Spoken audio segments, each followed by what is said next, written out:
Hello students. पिछले 3 lectures में हम लोगों ने हेलो अल्केन्स और हेलो अरीन्स में classification of halogen containing compounds, IUPAC nomenclature, nature of CX bond और मेथड्स ऑफ प्रिपरेशन में फर्स्ट प्रिपरेशन फ्रॉम अल्कोहल्स, इतना कंप्लीट कर लिया है। लेक्चर नंबर 4 में हम लोग मेथड्स ऑफ प्रिपरेशन को ही आगे कंटिन्यू करने वाले हैं।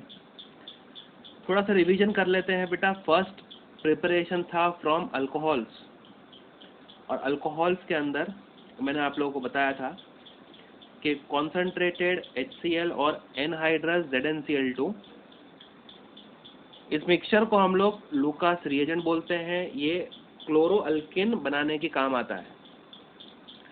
उसके बाद में अगर आपको ब्रोमो अल्केन बनाना होता था तो आप NaBr और H2SO4 यूज करते थे।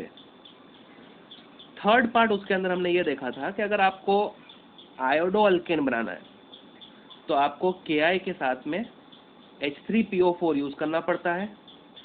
और हम लोगों ने उसमें गिव रीजन भी देखा था कि H3PO4 की जगह आप H2SO4 क्यों यूज नहीं कर सकते।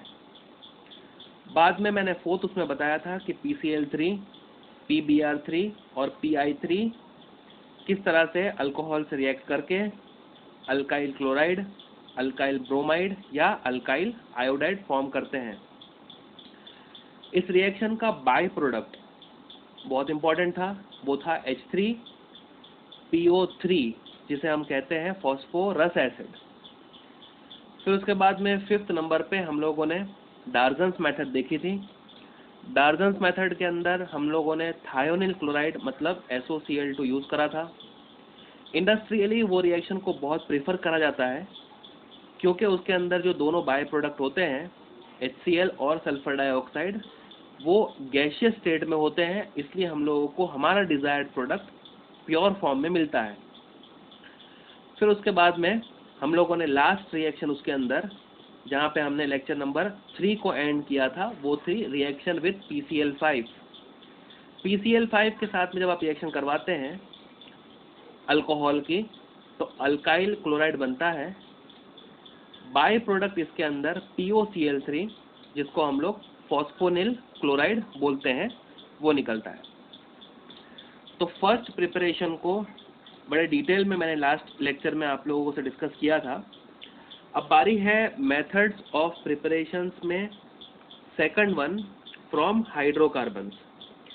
ये वाला मेथड भी अल्काइल हैलाइड बनाने के लिए बहुत ज़्यादा इंपॉर्टेंट होता है, तो इसको अभी आप ध्यान से देखना। मेथड्स ऑफ प्रिपरेशन में सेकंड प्रिपरेशन है फ्रॉम हाइड्रोकार्बन्स। देखो, हाइड्रोकार्बन्स में हम लोग 2 पार्ट्स देखने वाले हैं। उसमें अल्केन भी हो सकता है, मतलब सैचुरेटेड हाइड्रोकार्बन, और अनसैचुरेटेड हाइड्रोकार्बन मतलब अल्कीन भी हो सकता है। तो फ्रॉम हाइड्रोकार्बन्स में सबसे पहला A हम लोग स्टार्ट करते हैं, वो है फ्री रेडिकल हैलोजिनेशन। देखो, हम लोगों ने जब 11th स्टैंडर्ड की केमिस्ट्री पढ़ी थी तो हम लोगों ने 3 चीज़ें पढ़ी थी इंटरमीडिएट्स के फॉर्म में। जैसे अगर हमारे पास ये कार्बन है और कार्बन के ऊपर अगर पॉजिटिव चार्ज है तो ये इंटरमीडिएट को हम कार्बोकेटायन कहते हैं। अगर मेरे पास में कार्बन विथ 3 बॉन्ड्स और lone pair with negative charge है तो कार्बन बियरिंग नेगेटिव चार्ज को हमने कार्ब एनायन बुलाया हुआ है। लेकिन अगर कार्बन ने मान लो कि 3 बॉन्ड बनाए हैं और उसके पास एक अनपेयर्ड इलेक्ट्रॉन है, तो ऐसी स्पीशीज को, ऐसे इंटरमीडिएट को हम लोगों ने क्या बुलाया हुआ है? Free radical. ठीक है। अब फ्री रेडिकल का इसमें मैकेनिज्म हम नहीं देख रहे हैं, हम लोग फ्री रेडिकल हैलोजिनेशन किस तरह से होता है और फ्री रेडिकल बोलते किसको हैं ये मैंने आपको समझा दिया। अच्छा, फ्री रेडिकल हैलोजिनेशन, मान लो कि अगर मेरे पास है CH3 मतलब इथेन, और अगर मैं इसका क्लोरीनेशन करता हूँ, ठीक है, मैं ब्रोमिनेशन भी कर सकता हूँ, वो मैं आगे डिस्कस करता हूँ। अभी फिलहाल के लिए मैं क्लोरीनेशन करता हूँ। तो क्लोरीनेशन सबसे पहले, क्योंकि फ्री रेडिकल मैकेनिज्म से जा रहा है, तो या तो एरो के ऊपर हम लोग यूवी लाइट लिख लें, या तो इलेक्ट्रोमैग्नेटिक रेडिएशन को एच न्यू से हम लोग रिप्रेजेंट कर लें, या तो हम लोग हीट का सिंबल लगा लें। देखो बच्चों के एरो के ऊपर इन तीनों में से अगर कोई भी चीज लिखी हुई है तो आपको इतना समझ में आ जाना चाहिए कि हम लोग जो मैकेनिज्म को फॉलो कर रहे हैं वो फ्री रेडिकल मैकेनिज्म है। अब क्योंकि हम लोग Cl2 का एडिशन कर रहे हैं तो of course it is halogenation reaction. अब देखिए बहुत इंपॉर्टेंट रिएक्शन है, CH3 है, सिमेट्रिकल अल्केन इसे कह सकते हैं, सिमेट्रिकल है, ये CH3 और एक दूसरे के ऑपोजिट में है, इसे सिमेट्रिकल अल्केन कहा जा सकता है। अगर मैं क्लोरीनेशन करता हूं तो इसका एक H इसके एक Cl से कंबाइन होके HCl बना लेगा, और अब बचा है CH3CH2, वो रिमेनिंग क्लोरीन से कंबाइन होके CH3CH2Cl मतलब क्लोरो इथेन बना लेगा। इसका IUPAC नाम हम ऑलरेडी डिस्कस कर चुके हैं। देखो क्लोरीनेशन की एक बहुत खास बात है, वो आप लोगों को सेकंड एग्जाम्पल में पता चलेगी। वो ये है कि अगर मैंने इथेन ना लेके अब ये बार क्या लिया, प्रोपेन, 3 कार्बन का अल्केन लिया है, और अब मैं क्लोरीनेशन करवा रहा हूँ विद सेम मैकेनिज्म। या तो मैंने अल्ट्रावायलेट लाइट ली है, या तो मैंने इलेक्ट्रोमैग्नेटिक रेडिएशन को एच न्यू से रिप्रेजेंट किया है, या तो मैं हीट कर रहा हूँ इसको। अब क्लोरीनेशन, ध्यान से देखना कि जो प्रोपेन है उसमें सारे कार्बन एक जैसे नहीं है। जैसे ये CH3 था, सारे ही कार्बन एक जैसे थे, जबकि इसके अंदर ये CH3 तो ये CH3 सेम है, लेकिन ये वाला जो CH2 है वो अलग है। अब अगर ऐसा अल्केन का क्लोरीनेशन करवाया जाता है तो आप लोग याद रखना कि जितने भी हाइड्रोजन रिप्लेसेबल हो सकते हैं उतने हो जाएंगे। जैसे कि इसका एक H अगर Cl से रिप्लेस होता है तो हमारा जो प्रोडक्ट बनना चाहिए वो ये। अब ऑब्वियसली कि अगर ये H भी रिप्लेस होगा तो बनेगा तो यही। जैसे ये H अगर रिप्लेस हुआ क्लोरीन से तो क्या बना, CH3CH2CH2Cl।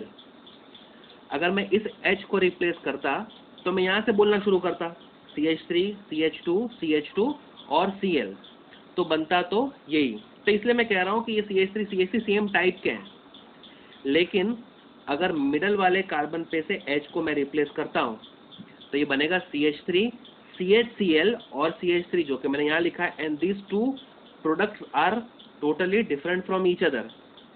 इसका नाम अगर मैं बोलूँ IUPAC नॉमेनक्लेचर में तो वो 1 क्लोरोप्रोपेन होता है, और इसका नाम अगर कहें तो वो 2 क्लोरोप्रोपेन होता है। तो आप क्लोरीनेशन की ये खास बात आप याद रखेंगे कि क्लोरीनेशन उन सभी हाइड्रोजन्स पे हो सकता है जिनके सब्स्टिट्यूशन से अलग अलग प्रोडक्ट बन सकते हैं। ठीक है, तो ये बात हो गई बेटा क्लोरीनेशन की। ब्रोमीनेशन भी कुछ इसी तरह का होता है। जैसे मान लो कि CH3CH2CH2CH3, इसका मतलब मैंने 4 कार्बन का अल्केन मतलब क्या लिया हुआ है, ब्यूटेन।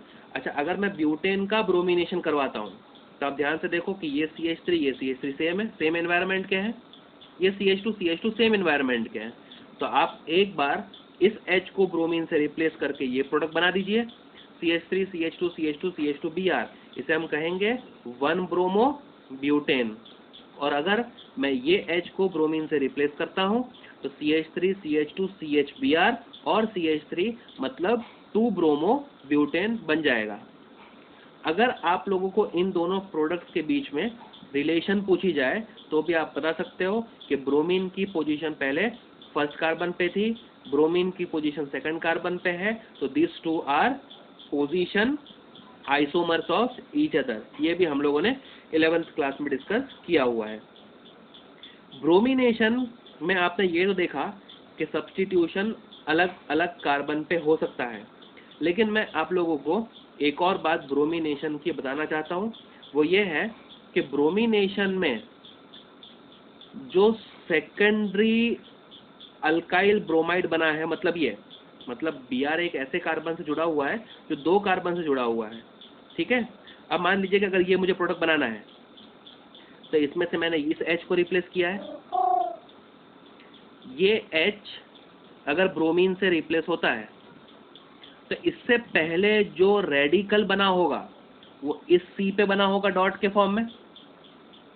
और हम लोगों ने 11th पे पढ़ा है कि टर्शरी रेडिकल सबसे ज़्यादा स्टेबल होते हैं, बाद में सेकेंडरी और बाद में प्राइमरी का नंबर आता है।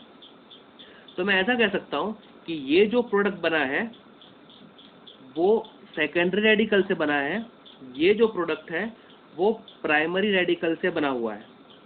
अगर सेकेंडरी रेडिकल से प्रोडक्ट बनता है तो उसकी क्वांटिटी कंपैरेटिवली ज़्यादा होती है, मतलब इस प्रोडक्ट को मैं क्या लिखूंगा? मेजर। क्यों ऐसा? क्योंकि सेकेंडरी रेडिकल ज़्यादा स्टेबल है एज कंपेयर टू 1 डिग्री। तो सेकेंडरी रेडिकल की क्वांटिटी ज़्यादा बनेगी तो उससे बनने वाला प्रोडक्ट क्या होगा? मेजर। और प्राइमरी के केस में उसकी क्वांटिटी थोड़ी सी कम होती है, तो इसे हम लोग माइनर प्रोडक्ट भी कह सकते हैं।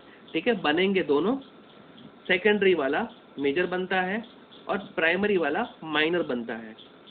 आप इस बात को थोड़ा अच्छे से देख लें। हेलोजनेशन की कुछ इंपॉर्टेंट बातें मैंने नोट करके यहाँ पे लिखी हुई है। We don't carry out fluorination. जैसे मैंने आपको ऊपर क्लोरीनेशन और ब्रोमिनेशन समझा दिया, वैसे हम फ्लोरिनेशन नहीं करते हैं। क्या रीज़न है? Due to high reactivity of fluorine. Fluorine जो होता है वो बहुत ज़्यादा रिएक्टिव होता है, इसलिए हम लोग फ्लोरिनेशन नहीं करवाते। अच्छा, अगर हम करवा देंगे फ्लोरिनेशन तो फ्लोरीन इतना ज़्यादा रिएक्टिव होता है कि वो हाइड्रोकार्बन के सभी हाइड्रोजन को अपने पास बुला लेता है और वो क्या बना देता है? HF। और ये हाइड्रोकार्बन बेचारा टकला हो जाता है, इसके वजह से ये कार्बन अलग हो गया। मतलब कि CH4 के चारों हाइड्रोजन को हटा के हमने एक अलग से कार्बन बना दिया। तो फ्लोरिनेशन इतना ज़्यादा रिएक्टिव होता है, तो इसलिए हम लोग फ्लोरिनेशन अल्काइल हैलाइड के प्रिपरेशन में कभी भी यूज़ नहीं करेंगे। फ्लोरिनेशन बनाने की मेथड आगे आने वाली है, उसको हम लोग डिस्कस करेंगे वहाँ पर। आयोडीनेशन के लिए भी एक नोट है, जरा आप वो ध्यान से देखें। जो आयोडीनेशन रिएक्शन होती है उसको सबसे पहली बात हम लोग बोलते हैं कि वो रिवर्सिबल है। देखिए कैसे? CH3 मतलब इथेन I2 से अगर रिएक्ट करता है तो क्या बनाएगा? एक हाइड्रोजन रिप्लेस करने पर CH3 CH2I। इतना होने के बाद में एक H और एक I HI के फॉर्म में निकल गया। पिछले लेक्चर मैंने आप लोगों को ये भी बताया था कि जो HI होता है वो बहुत ही स्ट्रॉन्ग एसिड होता है, इसलिए हम लोग कहते हैं कि स्ट्रॉन्ग रिड्यूसिंग एजेंट भी है, क्योंकि वो H डोनेट करता है। तो ऐसा होने के बहुत चांसेस हैं कि HI अपना H वापस इसे दे दे और ये CH3 CH2 और ये H मिलके CH3 बन जाए और I बन जाए I2। तो ये रिएक्शन कैसा नेचर शो करती है? Reversible nature. इस रिएक्शन को हम फॉरवर्ड डायरेक्शन में पुश कर सकते हैं, लेकिन उसके लिए हम लोगों को ये HI को टाइम टू टाइम रिमूव करना पड़ेगा, क्योंकि ली चैटेलियर्स प्रिंसिपल के हिसाब से अगर आप प्रोडक्ट को रिमूव करते जाएंगे तो रिएक्शन फॉरवर्ड डायरेक्शन में शिफ्ट होती रहेगी। तो अगर HI एक स्ट्रॉन्ग रिड्यूसिंग एजेंट है और अगर मैंने रिएक्शन मिक्सचर में क्या डाल दिया? ऑक्सीडाइजिंग एजेंट, जैसे HNO3, जैसे HiO4, तो हमारा जो HI बना है वो HNO3 या HiO4 से रिएक्ट कर लेगा, मतलब रिएक्शन मिक्सचर में से खत्म हो जाएगा, मतलब रिएक्शन को फॉरवर्ड डायरेक्शन में हम पुश कर सकते हैं। तो आयोडीनेशन के रिवर्सिबल नेचर के वजह से हम लोग इस रिएक्शन में एक्स्ट्रा एक चीज़ क्या यूज़ करते हैं? ऑक्सीडाइजिंग एजेंट, जैसे HNO3, जैसे HiO4। आई होप स्टूडेंट्स कि ये आप लोगों को समझ में आ गया। हाइड्रोकार्बन, फ्रॉम हाइड्रोकार्बन हम लोगों ने स्टार्ट किया है। उसके अंदर सबसे पहला मैंने आपको समझाया फ्री रेडिकल हैलोजनेशन। इसमें मैंने क्या आपको क्लोरीनेशन समझा दिया, मैंने आप लोगों को ब्रोमिनेशन समझा दिया। आप लोग याद रखेंगे कि क्लोरीनेशन और ब्रोमिनेशन में जितने पॉसिबल हाइड्रोजन को आप सब्स्टिट्यूट कर सकते हैं उतने हाइड्रोजन को आप सब्स्टिट्यूट करेंगे और उतने डिफरेंट प्रोडक्ट्स बनाते हैं। फ्लोरीनेशन की अगर बात करें तो फ्लोरीनेशन रिएक्शन हम कभी भी नहीं करवाते, क्योंकि फ्लोरीन की हाई रिएक्टिविटी की वजह से पूरा जो हमारा हाइड्रोकार्बन होता है वो डिस्ट्रॉय हो जाता है, सारे H उसमें से निकाल दिए जाते हैं। आयोडीनेशन की मैंने बात करी आपसे कि आयोडीनेशन हम करा तो सकते हैं, लेकिन प्रैक्टिकली उसके अंदर क्या प्रॉब्लम है कि आयोडीनेशन रिएक्शन रिवर्सिबल होती है, और अगर वो रिएक्शन रिवर्सिबल है तो उसे फॉरवर्ड डायरेक्शन में पुश करने के लिए हमें ऑक्सीडाइजिंग एजेंट जैसे HNO3, HiO4 को यूज करना पड़ता है। आगे बढ़ते हैं। यूजिंग हाइड्रोकार्बन में ए सेक्शन जो फ्री रेडिकल सब्स्टिट्यूशन था वो मैंने आप लोगों से डिस्कस कर लिया। अब बी, वो है इलेक्ट्रोफिलिक सब्स्टिट्यूशन रिएक्शन। देखिए आप लोगों को पता है कि इलेक्ट्रोफिलिक सब्स्टिट्यूशन, जैसे हम लोगों ने ये 11th स्टैंडर्ड में हाइड्रोकार्बन चैप्टर में chlorination, bromination, Friedel Crafts alkylation, acylation, nitration, sulphonation जैसे इलेक्ट्रोफिलिक सब्स्टिट्यूशन रिएक्शन ऑलरेडी पड़ी हुई है। इलेक्ट्रोफिलिक सब्स्टिट्यूशन जो शो करते हैं वो जनरली एरोमेटिक हाइड्रोकार्बन्स होते हैं। जैसे कि अगर मैं एरोमेटिक हाइड्रोकार्बन लूं बेंजीन के ऊपर CH3, देखो बच्चों आप लोगों को पता है कि बेंजीन के ऊपर CH3 का जो नाम होता है वो टोलुइन होता है। मिथाइल बेंजीन भी इसे बोल सकते हैं हम लोग। अगर मैं इसका क्लोरीनेशन करवाता हूं तो सबसे पहली कंडीशन इलेक्ट्रोफिलिक सब्स्टिट्यूशन के लिए जो मुझे रखनी पड़ती है वो डार्क, यानी कि मुझे अल्ट्रावायलेट या फिर मुझे HNu या मुझे हीट वगैरह इसमें नहीं करना है। एक कैटलिस्ट जो मुझे यूज करना पड़ता है वो है Fe, मतलब कैटलिस्ट और डार्क कंडीशन मैंने ली हुई है, और अब मैं इसका इलेक्ट्रोफिलिक सब्स्टिट्यूशन रिएक्शन करवा सकता हूँ। देखो हम लोगों को पता है कि जो CH3 है वो इलेक्ट्रॉन डोनेटिंग ग्रुप होता है, और इसके वजह से ये जो इफेक्ट शो करता है वो ortho and para directing group होता है। जैसे अगर कोई इलेक्ट्रोफाइल इस पे अटैक करेगा तो CH3 उसको ऑर्थो और पैरा पोजीशन पे डायरेक्ट करेगा, यानी कि बेंजीन के ऊपर का CH3 एज इट इज रहेगा, इसमें जो यहाँ पर H था मतलब ऑर्थो पोजीशन पे वो हट गया और यहाँ पर क्लोरीन आ गया, यहाँ से H और यहाँ से Cl निकल गया होगा और एक जो Cl बचा है वो यहाँ पर आ गया होगा एक प्रोडक्ट में, लेकिन वो ऑर्थो के साथ में पैरा डायरेक्टिंग भी है। तो अच्छा आपको ये तो पता है कि ऑर्थो और पैरा पोजीशन क्या होती है। अगर इसको 1 माने तो इसकी सेकंड पोजीशन को हम 1-2 पोजीशन को एक दूसरे के रेस्पेक्ट में क्या कहते हैं, ऑर्थो। 1 के बाद अगर ये 3 है तो इसे हम लोग क्या कहेंगे, मेटा, और 1 के बाद अगर ये 4 है तो इसे हम लोग क्या कहेंगे, पैरा। क्लोरीनेशन अगर मैं करवाता हूँ मतलब इलेक्ट्रोफिलिक सब्स्टिट्यूशन रिएक्शन में करवाता हूँ तो CH3 का नेचर है ऑर्थो पैरा डायरेक्टिंग। एक क्लोरीन को वो ऑर्थो पोजीशन पे भेजेगा, एक क्लोरीन को वो पैरा पोजीशन पे भेजेगा। इससे ऑर्थो क्लोरो टोलुइन और पैरा क्लोरो टोलुइन फॉर्म होगा। देखिए ये जो कैटलिस्ट है ना, ये कैटलिस्ट का काम है इलेक्ट्रोफाइल को जनरेट करना, ठीक है। जैसे कि Cl और Cl के बीच में बॉन्ड है, तो अगर ये जब तक हेट्रोलिटिकली क्लीव नहीं होते तब तक ये Cl- और ये Cl+ को फॉर्म नहीं कर पाएंगे, ठीक है। तो इनका हेट्रोलिटिकली क्लीव होना बहुत ज़रूरी है, इसमें ये कैटलिस्ट हेल्प करता है। और डार्क कंडीशन क्यों, क्योंकि अगर हम लोग इलेक्ट्रोमैग्नेटिक रेडिएशंस लेते हैं तो अभी अभी हम लोगों ने देखा कि वहाँ पर फ्री रेडिकल सब्स्टिट्यूशन होता है, ए सेक्शन में मैंने आप लोगों को बताया। लेकिन अगर मैंने इसका HNu के प्रेजेंस में रिएक्शन करवाया क्लोरीनेशन, तो बताओ बच्चों क्या हो जाएगा, बेंजीन के ऊपर इसके अंदर कोई सब्स्टिट्यूशन नहीं होगा और एलिफेटिक हाइड्रोजन इसका रिप्लेस हो जाएगा और ये बना देगा CH2Cl। तो प्रोडक्ट के अंदर बहुत डिफरेंसेस आ जाते हैं। तो आप लोग कंडीशंस को बहुत अच्छे से बाय हार्ट करेंगे। अगर आपको फ्री रेडिकल सब्स्टिट्यूशन करवाना है तो आपको HNu या तो फिर हीट करना है या तो अल्ट्रावायलेट रेडिएशंस लेनी है, तभी जाके आप एलिफेटिक कार्बन पे सब्स्टिट्यूशन कर पाएंगे। और अगर आपको इलेक्ट्रोफिलिक सब्स्टिट्यूशन करना है, बेंजीन के ऊपर सब्स्टिट्यूशन करना है, तो आपको सबसे पहले डार्क कंडीशन को मेंटेन करना है और कैटलिस्ट जो इलेक्ट्रोफाइल जनरेशन का काम करने वाला है वो लेना पड़ेगा। ठीक है, देखो बच्चों ध्यान से देख लेना कि ये Cl माइनस है, ये Cl प्लस है, ये H निकलेगा तो कौन से फॉर्म में निकलेगा? H plus. तो ये H प्लस Cl माइनस से कंबाइन होके क्या बना देगा? HCl।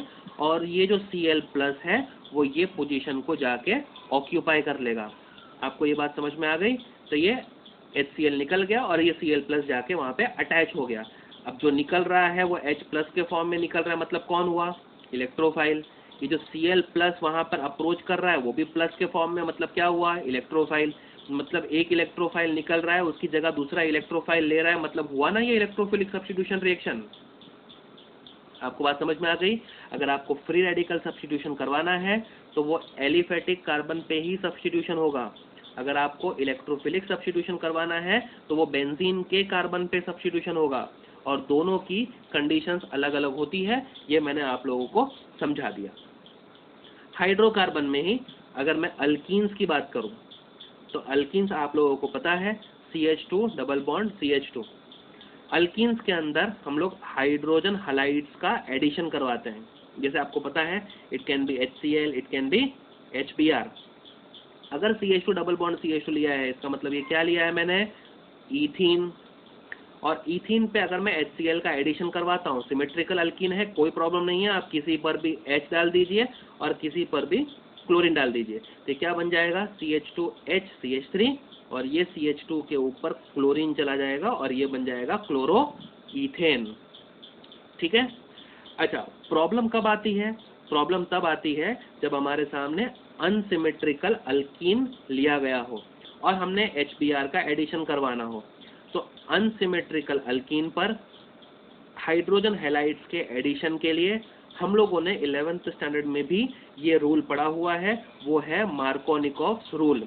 मार्कोनिकॉफ्स रूल क्या कहता है कि negative part of the reagent, मतलब रिएजेंट का कौन सा हिस्सा? नेगेटिव हिस्सा, मतलब Br minus will attack the carbon atom containing, क्या वो उस कार्बन को जाके अटैक करेगा जिसके पास less number of hydrogen atom हो।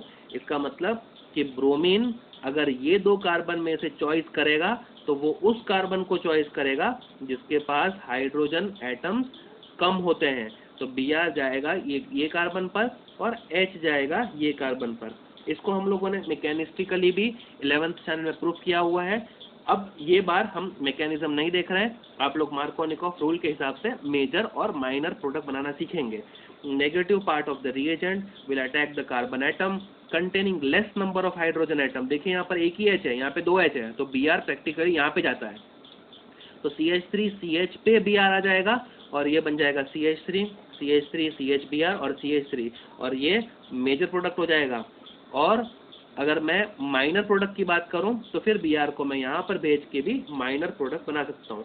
प्रोडक्ट दोनों बनते हैं लेकिन मार्कोनिकॉफ के हिसाब से जो प्रोडक्ट बनता है वो मेजर प्रोडक्ट बनता है। ठीक है, तो आप लोग ये याद रखेंगे, negative part of the reagent will attack the carbon atom containing less number of hydrogen atom.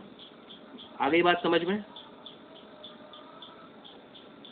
I hope students कि आप लोगों को ये बात समझ में आ गई मार्कोनिकॉफ रूल को किस तरह से हम अप्लाई करते हैं। लेकिन एडिशन ऑफ हाइड्रोजन हैलाइड्स में सिर्फ ये एक रूल नहीं होता मार्कोनिकॉफ, इसमें एक पेरोक्साइड इफेक्ट भी होता है। इसके बारे में भी हम लोगों ने 11 में बात किया हुआ है, फिर से एक बार देख लेते हैं। CH3 CH double bond CH2, मतलब फिर से ये तो लिया गया है अनसिमेट्रिकल अल्कीन। अब इसमें हमने प्लस करना है HBr को प्लस करना है, लेकिन ये बार एरो के ऊपर स्पेशल कंडीशन मतलब पेरोक्साइड लिखा हुआ है। मतलब यहाँ पर मार्कोनिकॉफ रूल नहीं अप्लाई होगा। यहाँ पर जो रूल अप्लाई होता है उसका नाम है एंटी मार्कोनिकॉफ रूल, या उसे हम लोग पेरोक्साइड इफेक्ट या खराश इफेक्ट भी बोलते हैं, जिसके हिसाब से Br उस कार्बन के पास जाता है जिसके पास हाइड्रोजन ज़्यादा होते हैं, तो H ऑब्वियसली फिर इसके पास जाएगा। तो CH3, CH2, CH2 और Br ये जो प्रोडक्ट बनता है वो मेजर प्रोडक्ट बनता है। तो जो मार्कोनिकॉफ के हिसाब से जो बना होगा, फिर ये वाला जो बना होगा वो इसके अंदर माइनर बना होगा। सबसे खास बात यह है कि जो पेरोक्साइड इफेक्ट है वो एप्लीकेबल है सिर्फ और सिर्फ HBr पे। आप HCl, HI पर पेरोक्साइड इफेक्ट कभी भी नहीं लगाएंगे। HBr अगर रिएजेंट है और एरो के ऊपर पेरोक्साइड लिखा हुआ है तभी ही सिर्फ आप एंटी मार्कोनिकॉफ रूल के हिसाब से प्रोडक्ट बनाएंगे मेजर, और दूसरा प्रोडक्ट भी बनेगा इसमें माइनर। ठीक है, आप देखें कि मैंने यहाँ पर peroxide effect, anti Markovnikov rule, खराश इफेक्ट को लिख दिया है स्टेटमेंट वाइज कि negative part of the reagent will attack the carbon atom containing more number of hydrogen atom. ये आप लोगों को आई होप समझ में आ गया होगा। एक चीज़ इसके अंदर एड ऑन कर लेना आप लोग कि जो पेरोक्साइड इफेक्ट है that is applicable only to HBr। HBr अगर रिएजेंट है तभी आप लोग पेरोक्साइड इफेक्ट लगाएंगे, वरना आप कभी भी पेरोक्साइड इफेक्ट नहीं लगाएंगे। मतलब हमेशा ही आप लोग मार्कोनिकॉफ रूल को फॉलो करेंगे। अब अल्कीन में या तो हम लोग हाइड्रोजन हैलाइड्स को ऐड कर दें, और सेकंड मेथड इसके अंदर ये है कि हम लोग हैलोजन्स को प्लस कर दें। ये भी एक इम्पॉर्टेंट मेथड है। जैसे मान लो कि CH2 डबल बॉन्ड CH2 है और इसमें मैं क्लोरीनेशन करवा रहा हूँ, तो क्लोरीनेशन किस तरह से होगा कि एक Cl डबल बॉन्ड के एक कार्बन पे चला जाएगा और दूसरा Cl दूसरे कार्बन पे। तो CH2 पे एक Cl आ गया, दूसरे CH2 पे एक और Cl आ गया। तो ये है halogenation across the double bond के अक्रॉस आपको ये दो क्लोरीन्स को ऐड कर देना है, डबल बॉन्ड सिंगल बॉन्ड में कन्वर्ट हो जाएगा। सबसे खास बात इसके अंदर आप लोगों को CCl4 मतलब कार्बन टेट्रा क्लोराइड जो कि एक इनर्ट सॉल्वेंट है उसको लेना कंपलसरी है। आप यहाँ पर H2O नहीं ले सकते। H2O खुद एक न्यूक्लियोफाइल होता है, फिर वो बाद में कंपटीशन करेगा इधर। तो आप लोग याद रखें सिर्फ कि एडिशन ऑफ हैलोजन्स में एरो के ऊपर CCl4 का लिखना कंपलसरी है। CCl4 एक क्या है, तो वो इनर्ट सॉल्वेंट है। इनर्ट सॉल्वेंट का मतलब उसका जो डायपोल मोमेंट होता है वो क्या होता है, 0। कभी भी वो रिएक्शन में पार्टिसिपेट नहीं करेगा। एक क्लोरीन एक कार्बन पे, दूसरा क्लोरीन दूसरे कार्बन पे, और आपको इस तरह से प्रोडक्ट बना देना है। अगर इसका IUPAC नाम पता करना हो तो हम पता कर सकते हैं, 1,2 डाइक्लोरो और इथेन। 1,2 डाइक्लोरो इथेन, ये इसका IUPAC नाम हो गया। ये कौन सी कैटेगरी ऑफ हैलाइड्स को बिलोंग करता है, तो वो भी हम लोग पता कर सकते हैं कि it is nothing but vicinal dihalide. आप लोगों को दो नाम याद होंगे, विसिनल और जेमिनल। अगर एक ही कार्बन पे दो क्लोरीन्स होते तो हम लोग उसे जेमिनल बुलाते, लेकिन अलग अलग कार्बन पे क्लोरीन है, मतलब एडजेसेंट कार्बन पे क्लोरीन होने की वजह से इसे हम लोग विसिनल डाइहैलाइड बुलाते हैं। जैसे मैंने क्लोरीनेशन करवाया वैसे मैं ब्रोमीनेशन भी करवा सकता हूँ। अक्रॉस द डबल बॉन्ड आपको दोनों ब्रोमीन को ऐड कर देना है। CH3 CH के ऊपर Br आ गया, ये CH2 के पास एक और Br आ गया। CCl4 इनर्ट सॉल्वेंट, म्यू इसका 0 होता है, वो लेना मेरे को कंपलसरी है। तो ये बात हो गई हमारी complete second method of preparation की, जो कि था फ्रॉम हाइड्रोकार्बन। इसमें मैं फ्री रेडिकल सब्स्टिट्यूशन करवा सकता हूँ, इसमें मैं इलेक्ट्रोफिलिक सब्स्टिट्यूशन करवा सकता हूँ, और इसमें मैं एडिशन ऑफ हाइड्रोजन हैलाइड्स या एडिशन ऑफ हैलोजन भी अक्रॉस द डबल बॉन्ड कर सकता हूँ। आई होप कि ये आप लोगों को समझ में आ गया। इसकी और प्रैक्टिस हम लोग एक्सरसाइज के क्वेश्चंस में भी करेंगे। थर्ड बहुत ज़्यादा इम्पॉर्टेंट मेथड जिसे हम लोग हैलोजन एक्सचेंज मेथड बुलाते हैं। इसे मैं इम्पोर्टेंट इसलिए भी कह रहा हूँ क्योंकि ये दोनों के दोनों नेम रिएक्शंस हैं। एक का नाम फिंकेल्स्टीन रिएक्शन और दूसरा है स्वार्ट्ज रिएक्शन। हैलोजन एक्सचेंज क्यों बुला रहे हैं हम लोग? क्योंकि सबस्ट्रेट के अंदर ऑलरेडी उसके अंदर एक हैलोजन होगा और हम उस हैलोजन को किसी दूसरे हैलोजन से सब्स्टिट्यूट करने वाले हैं। मतलब हैलोजन का यहाँ पर क्या होने वाला है? एक्सचेंज। तो ऐसे रिएक्शन को हम हैलोजन एक्सचेंज भी बुलाते हैं। हैलोजन एक्सचेंज में दो रिएक्शन है, एक है फिंकेल्स्टाइन और दूसरी स्वार्ट्ज, जिसमें से हम फिंकेल्स्टाइन रिएक्शन को अभी स्टडी करते हैं। फिंकेल्स्टाइन में अगर मेरे पास अल्काइल क्लोराइड या अल्काइल ब्रोमाइड होता है, CH3F तो मतलब हम लोग लेते ही नहीं है। मैंने आप लोगों को बताया था कि CH3F में जो CF बॉन्ड होता है वो इतना ज़्यादा स्ट्रांग होता है कि वो टूटता ही नहीं है। तो हम CH3Cl या CH3Br को लेंगे। अब क्योंकि सब्स्टिट्यूशन हम लोगों को आयोडीन से ही करवाना है तो आयोडीन तो लेंगे नहीं यहाँ पे, तो या तो क्लोरीन लेंगे या तो ब्रोमीन। और इसकी रिएक्शन सिंपल NaI से मैं करवा देता हूँ। Na और Cl NaCl के फॉर्म में निकल जाएगा। यहाँ पे Na और Br NaBr के फॉर्म में निकल जाएगा और क्या बन जाएगा? CH3I और CH3I। आप लोग ये सोच रहे होंगे कि सर अगर ये रिएक्शन फॉरवर्ड में पॉसिबल है तो क्या ऐसा नहीं हो सकता कि Na और I कंबाइन होके NaI बन जाए और CH3Cl वापस फॉर्म हो जाए? मतलब आप लोगों के मन में ये सवाल आ सकता है कि क्या ये रिएक्शन रिवर्सिबल होती है?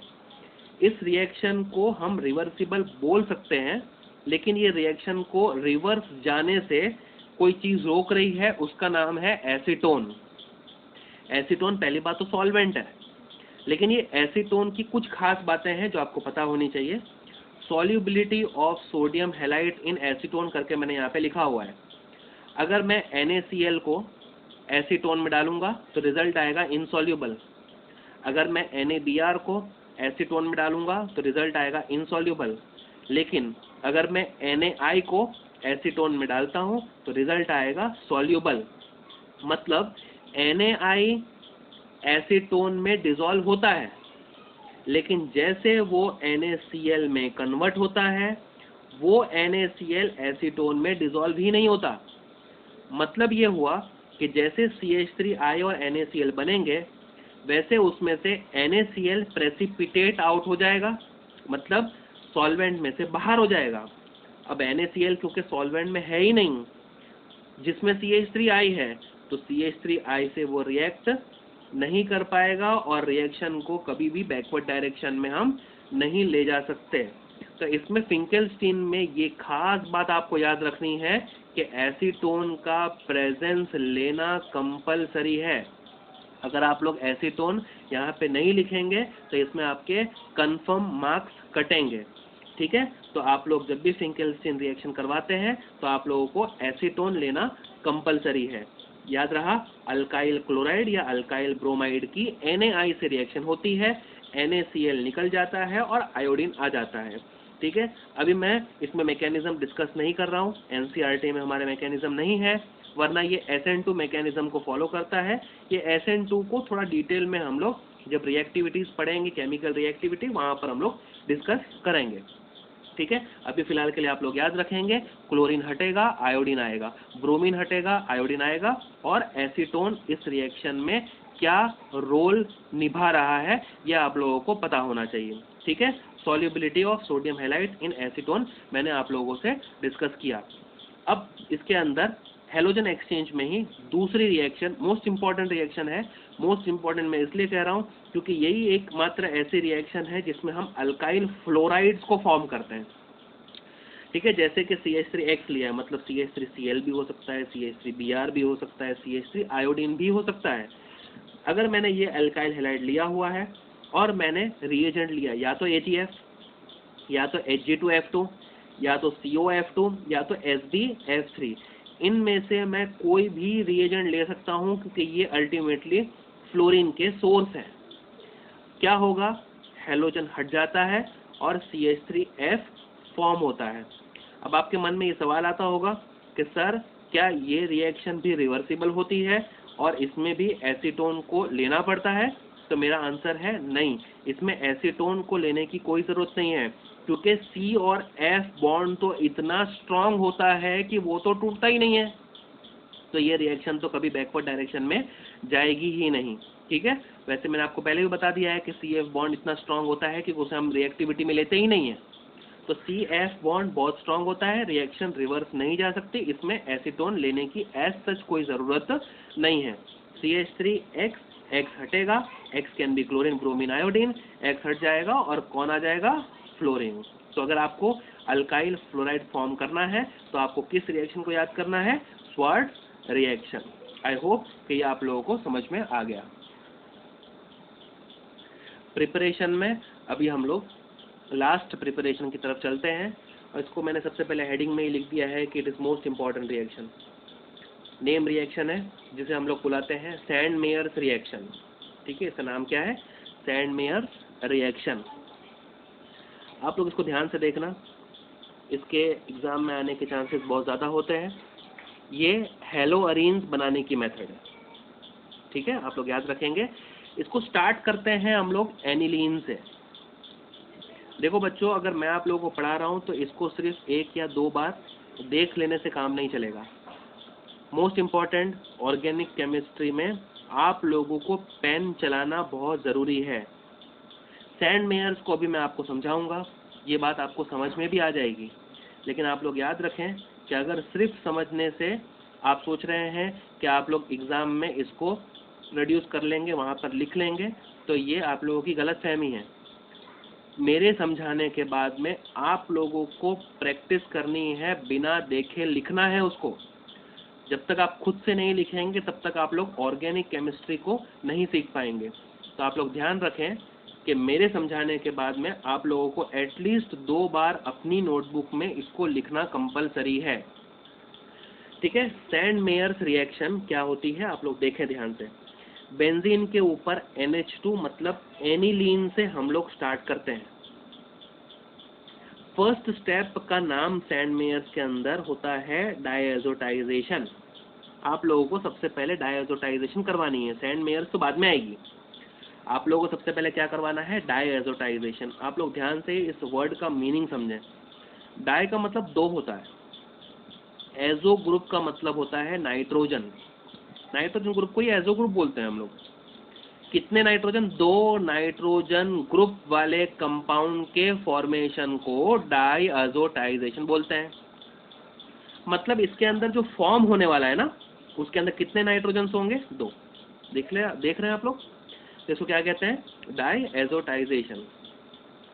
डायएज़ोटाइजिंग एजेंट्स होते हैं NaNO2 और 2HCl।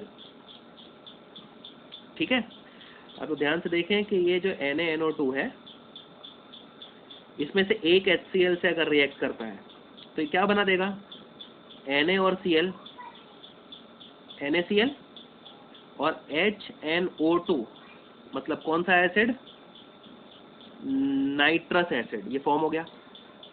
अब इसमें NaCl का मुझे कोई काम नहीं था, तो ये NaCl को मैंने अलग कर दिया इसमें से।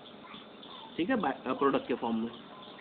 अब मेरे पास क्या बचा है, HNO2 और 2 HCl में से अभी भी मेरे पास एक HCl बचा हुआ है।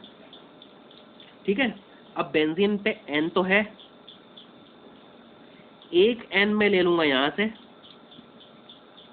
और क्लोरीन, तो क्या बन जाएगा, benzene N triple bond N, और ये N पे पॉजिटिव चार्ज 4 बॉन्ड बना रहा है without lone pair of electron, और Cl माइनस, बेंजीन के ऊपर N2 प्लस और Cl माइनस। आप समझ में आ गया आपको, इसको हम लोग बोलते हैं बेंजीन डायअज़ोनियम, पॉजिटिव चार्ज का है, और आगे क्लोराइड, बेंजीन डायअज़ोनियम क्लोराइड। अब क्या बच गया, देखिए 2 हाइड्रोजन यहाँ से, 1 हाइड्रोजन यहाँ से, और 1 हाइड्रोजन यहाँ से, 4 हाइड्रोजन, 2 ऑक्सीजन, 2 H2O के फॉर्म में रिमूव हो गए। आपको ये डायएज़ोटाइजेशन आई होप समझ में आ गई होगी। सबसे इम्पोर्टेंट बात डायएज़ोटाइजेशन की ये है कि आपको टेम्परेचर 0 डिग्री सेंटीग्रेड से 5 डिग्री सेंटीग्रेड पे मेंटेन करना है, क्योंकि ये हाईली रिएक्टिव है। इसमें से नाइट्रोजन गैस एस्केप करने के चांसेस बहुत ज़्यादा होते हैं, इसलिए आपको ये रिएक्शन को बहुत ही कम टेम्परेचर पे 0 डिग्री से 5 डिग्री सेल्सियस के बीच में करवाना पड़ता है। तो डायएजोटाइजिंग रिएजेंट कौन सा है? NaNO2 और 2HCl। टेम्परेचर आपको 0 डिग्री सेंटीग्रेड से 5 डिग्री सेंटीग्रेड मेंटेन करना है। डायएजोटाइजेशन इस प्रोसेस का नाम है। कैसे होती है मैंने आपको समझा दिया। अब अगर बेंजीन डायजोनियम क्लोराइड की रिएक्शन सैंड मेयर रिएजेंट से करवाता हूँ, CO2 Cl2 HCl, आपको सिर्फ इतना याद रखना है कि ये Cl चला गया और ये N2B गैसियस स्टेट में चला गया और इसमें से क्लोरीन निकल के बेंजीन पे आके अटैच हो गया, क्लोरोबेंजीन बन गया। अब लोग सोच रहे होंगे कि सर आप ऐसे ही बोल देते कि ये दो N निकल जाते हैं और ये क्लोरीन अटैच हो जाता है। नहीं, लेकिन ऐसा नहीं है। इस यहाँ जो भी ग्रुप वो निकल गया, ये दो N निकल गए और इसमें से क्लोरीन निकल के बेंजीन पे आ गया, बन गया क्लोरोबेंजीन। अब इस बात को यहाँ पे समझिए, आपको समझ में आएगा अच्छे से। ये दो N निकल गए N2 के फॉर्म में, ये चला गया और Cu2Br2 HBr से ब्रोमीन आके चिपक गया बेंजीन से, ब्रोमोबेंजीन ये फॉर्म हो गया। ठीक है, तो यहाँ जो ग्रुप है वो चला गया, ये N2 निकल गया और ये क्लोरीन का सोर्स है, बन गया क्लोरोबेंजीन। ये ब्रोमीन का सोर्स है, बन गया ब्रोमोबेंजीन। ये दोनों सैंड मेयर्स रिएक्शन है। अब आप लोग सोच रहे होंगे कि अगर आयोडीन को अटैच करना है तो CO2 I2 और HI ले लेंगे सर, लेकिन ऐसा नहीं है। इस रिएजेंट्स में पैसा खर्चा करने की जरूरत नहीं है। ये वाला तो इतना रिएक्टिव रिएक्शन है कि अगर आप KI के साथ में हीट कर लोगे तो भी बन जाएगा आयोडोबेंजीन। कैसे? ये K और ये Cl, KCl के फॉर्म में निकल गया, ये दो N2 गैस के फॉर्म में निकल गए और जो आयोडीन है वो बेंजीन से आके अटैच हो गया, बन गया आयोडोबेंजीन। आपको मल्टीपल चॉइस क्वेश्चन में पूछा जाता है कि इनमें से कौन सा सैंड मेयर रिएजेंट नहीं है। पहला ऑप्शन अगर CO2 Cl2 HCl है वो तो है, CO2 Br2 HBr वो भी है, और तीसरा ऑप्शन अगर आपको दिखे CO2 I2 और HI, तो आप लोग कहना कि ये सैंड मेयर रिएजेंट नहीं होता है, क्योंकि आयोडीनेशन के लिए तो आप सिर्फ KI के साथ में हीट कर लेते हैं तो आयोडोबेंजीन बन जाता है। ठीक है, तो आप लोग याद रखेंगे कि CO2 I2 और HI ये सैंड मेयर रिएजेंट नहीं है। ठीक है, मल्टीपल चॉइस क्वेश्चन के लिए मोस्ट इंपॉर्टेंट बात बता दी। तो अभी प्रिपरेशन ऑफ हेलो अल्केन्स और हेलो अरेन्स में ये चारों मेथड्स को मैंने डिटेल में आप लोगों के साथ में डिस्कस कर लिया। ठीक है, अभी कुछ एक्सरसाइज के या प्रैक्टिस क्वेश्चंस मैं आप लोगों के साथ में करवाता हूँ। प्रैक्टिस करते हैं हम लोग। देखिए, प्रैक्टिस क्वेश्चन में मैंने पहला रखा है C के ऊपर 4 CH3 मैंने जोड़ दिया, इसका क्लोरीनेशन करवा रहा हूँ। एरो के ऊपर आपने HNu जैसे देखा ना, वैसे आपको पता चल जाना चाहिए ये फ्री रेडिकल सब्स्टिट्यूशन है। आपको एक H हटाना है और क्लोरीन लगा देना है। आपने ये H को हटाया और क्लोरीन लगा दिया।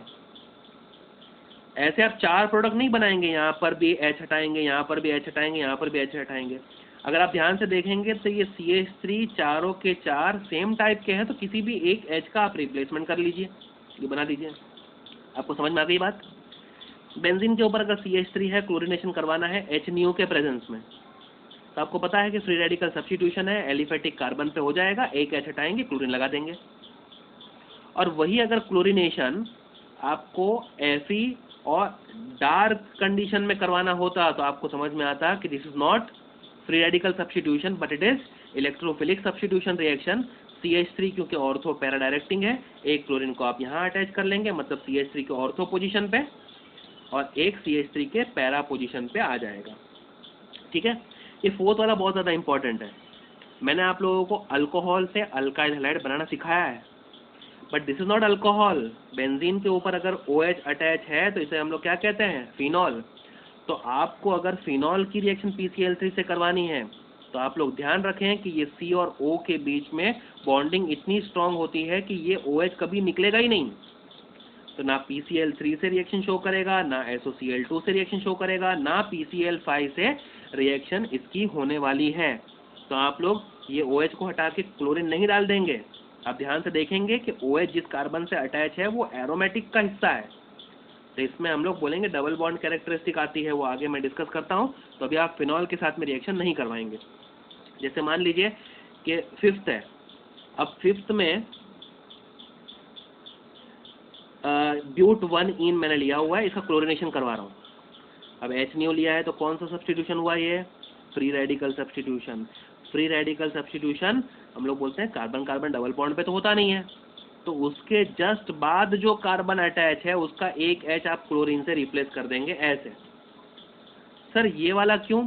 क्योंकि जो रेडिकल यहाँ पर बनेगा ना वो इस पाई बॉन्ड के साथ में कॉन्जुगेशन पे होगा, मतलब dot single bond double bond, तो वो रेजोनेंस स्टेबलाइज्ड है। रेजोनेंस हमने 11th में पढ़ा हुआ है, ठीक है। तो हम लोग ये वाला डॉट बना के यहाँ पे क्लोरीन को अटैच कर देंगे।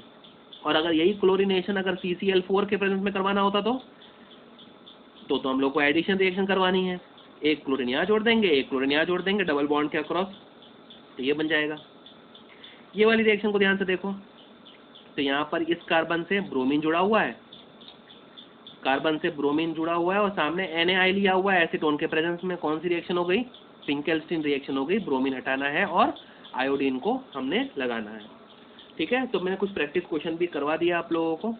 अब आप नेक्स्ट लेक्चर में हम लोग physical properties of haloalkanes और हेलो एरीन से स्टार्ट करेंगे। अब आप लोगों का जो होमवर्क है, जो लोगों ने अभी तक वीडियो लेक्चर नंबर 3 का होमवर्क सबमिट नहीं किया है, वो सबसे पहले वो सबमिट करेंगे, ठीक है।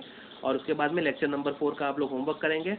NCERT के जो एग्जाम्पल्स के क्वेश्चन है ना, NCERT के एग्जाम्पल्स में आप लोग 10.1 से लेके 10.4 तक सारे क्वेश्चन कर लेंगे। और उसके बाद में NCERT में जो इन टेक्स्ट क्वेश्चन होते हैं उसमें 10.1 से लेके 10.5 तक के सारे क्वेश्चन कंप्लीट कर लेंगे। मतलब 10.1 से लेके 10.4 मतलब ये 4 क्वेश्चन और ये टोटल 5 क्वेश्चन, 9 क्वेश्चन मैं आप लोगों को होमवर्क दे रहा हूँ। ये आप लोगों को कंप्लीट करके as soon as possible submit करना रहेगा। ये जितने भी 9 क्वेश्चन मैंने दिए हैं, वो जितने मैंने लेक्चर्स अभी तक लिए हैं उसके बेस्ड है। ये सारे क्वेश्चंस आप लोग इजीली कर पाएंगे। अगर आपको डाउट्स निकलते हैं तो भी आप लोग मेरे साथ में व्हाट्सएप पे डाउट्स को क्लियर करवा सकते हैं, ठीक है।